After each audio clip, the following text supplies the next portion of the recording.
रहे हैं, वैसे ही भारत में ये दौर हमारे पूर्वी राज्यों का है।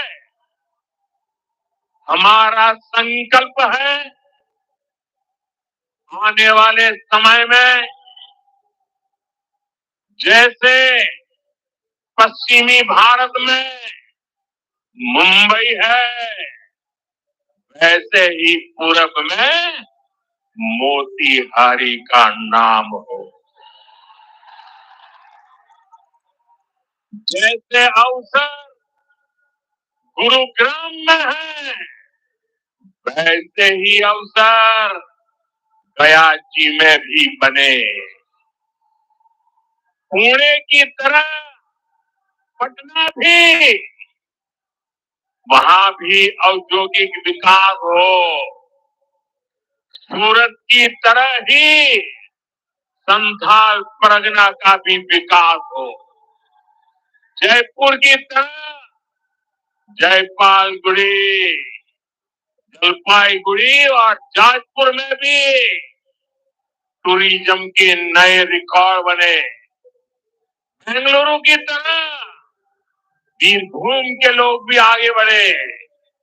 भाइयों बहनों, पूर्वी भारत को आगे बढ़ाने के लिए हमें बिहार को विकसित बिहार बनाना है।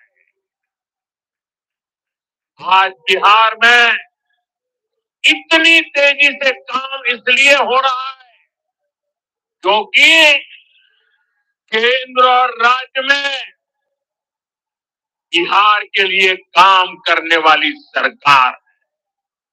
मैं आपको एक आंकड़ा देता हूं।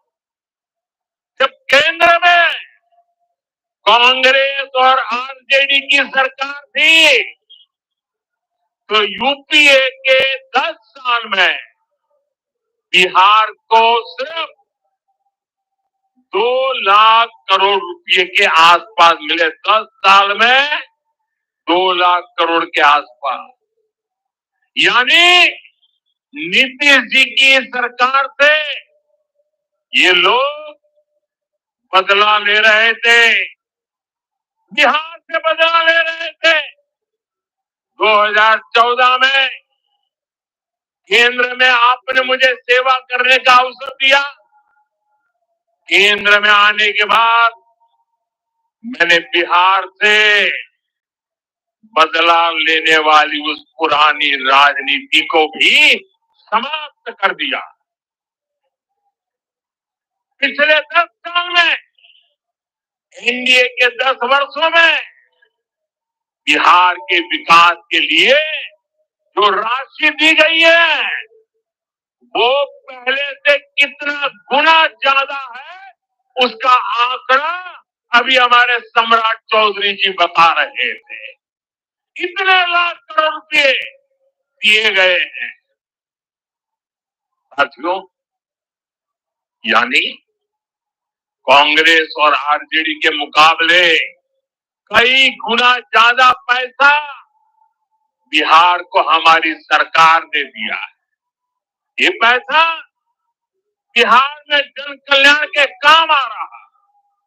ये पैसा विकास परियोजनाओं में काम आ रहा है।